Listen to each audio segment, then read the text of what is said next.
साल 2021 वो साल जब इंडिया दुनिया का सेमीकंडक्टर हब बनने के रास्ते पर था और इंडिया को सेमीकंडक्टर हब बनाने के फोरफ्रंट पर था वेदांता ग्रुप। गुजरात में सेमीकंडक्टर प्लांट लगाने जा रही है।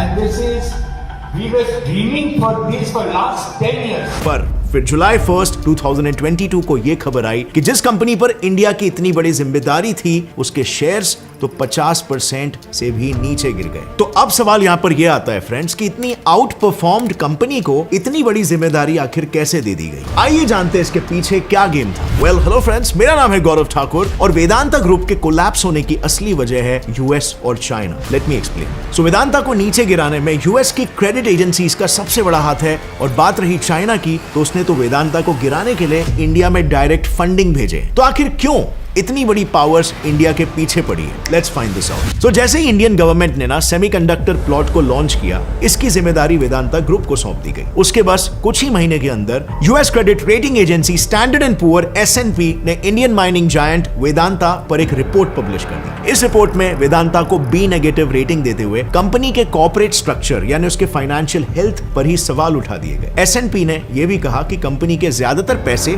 तो सिर्फ लोन चुकाने में ही जा रहे हैं और कंपनी अपने लोन्स चुकाने के लिए नए लोन्स और ले रहा है, वो भी हायर रेट ऑफ इंटरेस्ट पर, जिसके लिए कंपनी अपने स्टेक्स को बढ़ा रहा है। इसका सिंपली मतलब यह है कि वेदांता जो कि एक पब्लिक कंपनी है वो मार्केट से शेयर खरीद कर अपने स्टेक्स को बढ़ा रही है और ऐसा करके कंपनी ने 50% से 55% तक स्टेक्स को खुद ही एब्जॉर्ब कर लिया है। अब S&P के इस रिपोर्ट को एक और अमेरिकन क्रेडिट एजेंसी मूडी ने भी बैक किया। सो साल 2022 में मूडी ने भी वेदांता के खिलाफ एक रिपोर्ट रिलीज की जिसमें उसने ये तक कह दिया कि वेदांता सेमीकंडक्टर बनाने के लिए बिल्कुल भी फाइनेंशियली फिट नहीं है, कि कुछ ही समय में कंपनी पेमेंट डिफॉल्टर बन जाएगी। Now these are some really pretty serious allegations और उससे हुआ ये, मार्केट में वेदांता की रेपुटेशन खराब होने लगी, इन्वेस्टर्स अपना पैसा निकालने लगे और अल्टीमेटली वेदांता का डाउनफॉल शुरू हो गया। US credit agency S&P and Moody के इस कंबाइन इफेक्ट से कंपनी का वैल्यूएशन बस कुछ ही महीनों के अंदर आधा हो गया और इंडियन मार्केट में वेदांता की एक नेगेटिव इमेज क्रिएट हो गई। बट वेट, कहानी में एक मेजर ट्विस्ट आता है क्योंकि 2023 आते ही सडनली सब कुछ बदल गया।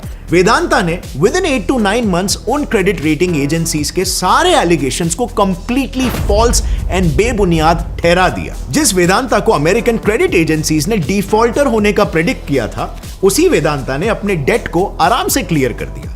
सो फाइनेंशियल ईयर 2021 की बात अगर करें तो कंपनी का डेट 24,414 करोड़ था, बट आज वेदांता ने उन क्रेडिट एजेंसीज के एलिगेशंस को मात देते हुए अपना डेट सीधा 21,000 करोड़ से 3,435 करोड़ तक पहुंचा दिया। और सिर्फ इतना ही नहीं, कंपनी ने 150 मिलियन शेयर्स को मार्केट में लॉन्च करके खुद को प्रूव किया। वहीं पर आज 2023 आते आते कंपनी ने पूरे $2 बिलियन का लोन सिर्फ 11 महीनों के टाइम लिमिट में ही क्लियर कर दिया। मूडी क्रेडिट एजेंसी ने जो पेमेंट डिफॉल्ट के एलिगेशंस लगाए थे, वहीं पर इसके विपरीत वेदांता का पोर्टफोलियो आज और भी ज्यादा स्ट्रॉन्ग और डाइवर्सिफाइड हो गया है।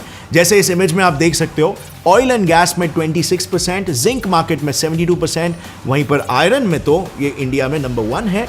कॉपर एंड एल्यूमिनियम में तो लगभग हाफ मार्केट की हिस्सेदारी वेदांता खुद कवर कर रहा है। And on the other hand company का एक प्लस पॉइंट ये है जो सामने आया कि कंपनी का कॉस्ट ऑफ प्रोडक्शन तकरीबन 17% से रिड्यूस हो गया है, विच मींस कंपनी 17% सस्ते दाम पर आयरन प्रोडक्शन सप्लाई करेगी, जिससे कंपनी अब वर्ल्ड वाइड लेवल पर और भी ज्यादा कंपेटिटिव बन गई है। अब इस सभी का इंपैक्ट ये हुआ कि कंपनी के साथ साथ गवर्नमेंट माइन प्रोडक्शन ग्रोथ भी अब 24% से बढ़ गया, which is a huge success for Vedanta. लेकिन उससे पहले फ्रेंड्स, मैं आपको सक्सेस पाने का एक और तरीका यानी पैसे बचाने का सबसे बेस्ट वे बताता हूं और वो है K-Cash। इस ऐप के थ्रू आप ऑनलाइन परचेस पर बड़ी सेविंग्स कर सकते हो, वो भी लीडिंग ऑनलाइन स्टोर्स जैसे फ्लिपकार्ट, मिंत्रा, आजियो, बोट एटसेट्रा से। यहां पर आपको शॉप करके अपने परचेस पर डिस्काउंट्स मिलेंगे, बट सबसे क्रेजी चीज ये है कि डिस्काउंट्स के ऊपर K-Cash आपको रियल मनी कैशबैक में देता है, जिसे आप इजीली अपने बैंक अकाउंट से विड्रॉ कर सकते हो। ये बेनिफिट्स पाने के लिए सबसे पहले K-Cash ऐप पर रजिस्टर करो, फिर अपने फेवरेट स्टोर पर जाओ और बेनिफिट्स अवेल करो। फॉर एग्जांपल, लेट्स से आपको बोट से ईयर प्लग्स लेने, तो आप ऐप पर जाकर अपने फेवरेट ऑफर को सिलेक्ट करो, शॉप नाउ पर क्लिक करो, जिसके बाद ये ऐप आपको बोट की वेबसाइट पर ले जाएगा जहां पर आप ऑर्डर प्लेस करेंगे and within 5 minutes K-Cash sales को ट्रैक करके सीधा कैशबैक वॉलेट में ऐड कर देगा। और बोट से सेल्स कंफर्म होते ही K-Cash वॉलेट से सीधा आपके बैंक अकाउंट में ट्रांसफर भी आप कर सकते हो using 3 simple methods, UPI, Paytm and bank transfer. और इसी के साथ K-Cash पे अपने फ्रेंड्स और फैमिली को रेफर करके करोगे उनकी पहली सेल पर आप दोनों को 200 रुपए का कैशबैक मिलेगा। And adding to it, lifetime उनके अर्निंग्स का 20% भी आप अर्न करोगे। So go check it out and don't forget to use my coupon code GETSET10। And now let's come back to the topic. हम देख रहे थे कि वेदांता को इतने जल्दी सक्सेस मिलने का क्या रीजन था। Well, it was Vedanta strategy. So यहाँ पर ये देखकर मुझे पर्सनली बहुत खुशी हुई, क्योंकि अमेरिका और वेस्ट का ये नेक्सस हमेशा इंडिया के कॉर्पोरेट्स को टारगेट करने की कोशिश करता है, जैसे अडानी के साथ किया था, हमने वीडियो में देखा। बट यहाँ पर वेदांता ने उन्हें क्लियरली गलत प्रूफ कर दिया और दिखा दिया कि प्रोपोगेंडा बस लिमिटेड टाइम तक चलता है, बट अगर कंपनी का जो कोर है वो स्ट्रांग है, फाइनेंशियल स्ट्रांग है, उनका बिजनेस मॉडल और स्ट्रैटेजी स्ट्रांग है, तो कंपनी रिकवर करेगी। सो आइए अब जानते हैं कि वेदांता को इतनी जल्दी सक्सेस आखिर कैसे मिली।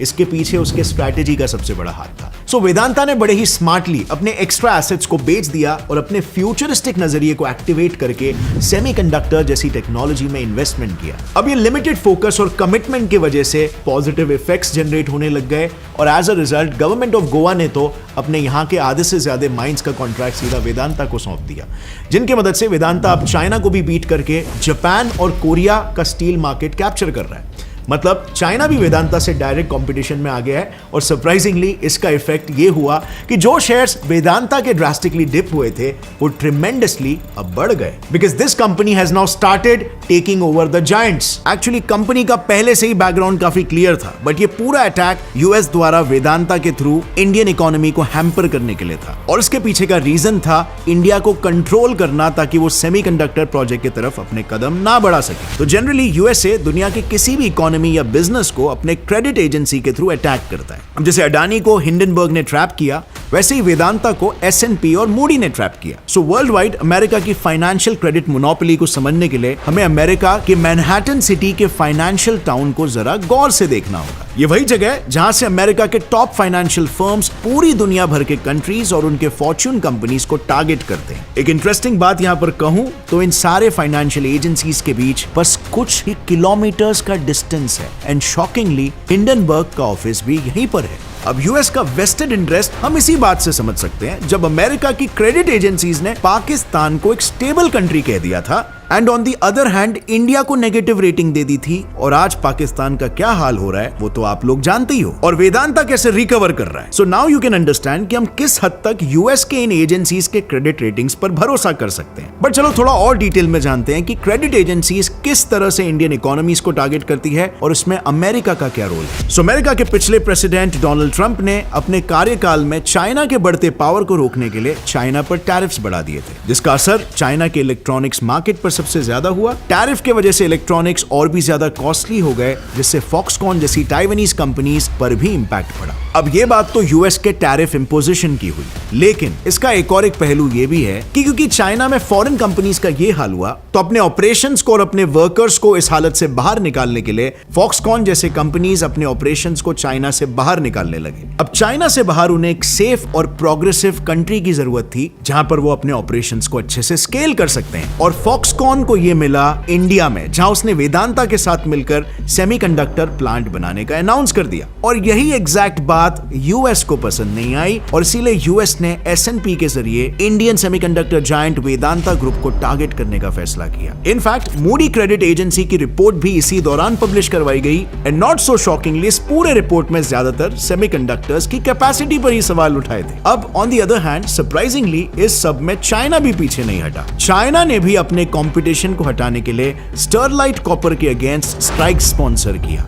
अब स्टरलाइट कॉपर वेदांता ग्रुप की एक सब्सिडियरी कंपनी है जिसने चाइना को उसके जापान और साउथ कोरिया वाले कॉपर मार्केट से ही बाहर कर दिया था। सो now you can understand China का भड़ास किस वजह से आ रहा है। लेकिन होल्ड ऑन, इन सभी के बीच शॉकिंग बात तो यह है कि वर्ल्ड वाइड क्रेडिट रेटिंग देने वाले इन सभी एजेंसीज का डायरेक्ट कनेक्शन यूएस में फैले हुए फाइनेंशियल क्राइसिस से है। सो बात कुछ ऐसी है ना फ्रेंड्स, 2008 में हुए फाइनेंशियल क्राइसिस को इन्हीं दो कंपनीज ने करवाया था। जिस वजह से उन पर हेफ्टी फाइन्स लगे थे, जिन्हें ये कंपनीज आज तक यानी 2023 तक भर रहे हैं। इसमें recently standard and poor rating agency ने तो $77 मिलियन के फाइन्स अब तक भर दिए हैं चार्जेस को सेटल करने के लिए। और इसके अलावा S&P पर इनसाइडर ट्रेडिंग यानी किसी कंपनी के इनसाइडर इंफॉर्मेशन को लीक करके पैसे कमाने के भी एलिगेशंस लगे। So now you have some more perspective कि कैसे S&P खुद अमेरिकन गवर्नमेंट के हाथों फंसा हुआ है और अमेरिकन गवर्नमेंट उससे जो चाहे वो करवा सकती है रिलीफ प्रोवाइड कराने के लिए।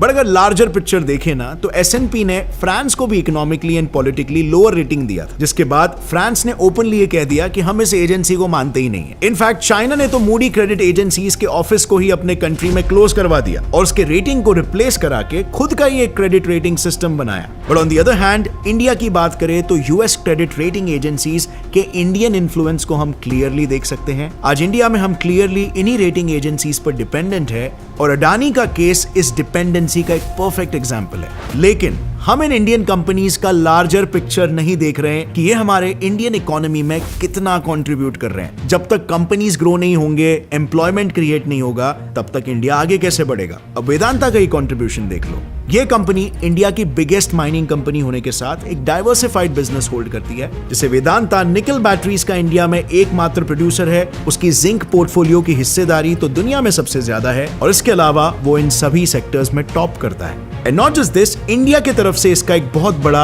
इंटरनेशनल प्रेजेंस भी है। But friends, you know what, USA अपने क्रेडिट एजेंसीज को अपने पॉलिटिकल एजेंडा के लिए इस्तेमाल करके डायरेक्टली या इनडायरेक्टली इंडियन इकोनॉमी और कंपनीज के कैपिटल स्ट्रक्चर पर हमला कर रहा है। आसान भाषा में बात करूं तो एक अमेरिकन रिपोर्ट बस कुछ ही दिनों में बड़े से बड़े इंडियन जायंट के वैल्यूएशन को लगभग आधा कर देती है, जिससे यूएस अपने वेस्टेड इंटरेस्ट तो पूरा कर ही रहा है, लेकिन इसका एक साइड ये भी है कि ऐसा करके वो इंडियन इन्वेस्टर्स के बीच में एक फियर पैदा करना चाहता है, जिससे हमारी देश की इकोनॉमी क्रैश कर रही है। But it's high time now हमें इन वेस्टर्न पावर्स के एजेंडा को समझना होगा। और हाल ही में मैंने एक वीडियो बनाया था जिसमें मैंने काफी डिटेल में एक्सप्लेन किया है कि इनका पूरा मॉडल क्या होता है, कैसे इनको क्या फायदा होता है और क्यों ये सारी चीजें अंजाम देते हैं, और अडानी के साथ कैसे ये स्ट्रेटेजिकली किया गया। आप यहां पर क्लिक करके उस वीडियो को देख सकते हो। इस वीडियो से अगर आपको कुछ भी नया सीखने मिला, एक लाइक जरूर ठोकना, मेरे चैनल को सब्सक्राइब कर दो और बेल नोटिफिकेशन दबाना ताकि आगे आने वाली कोई भी वीडियो की अपडेट आप मिस ना करो। As always, stay curious, keep learning and keep growing. जय हिंद।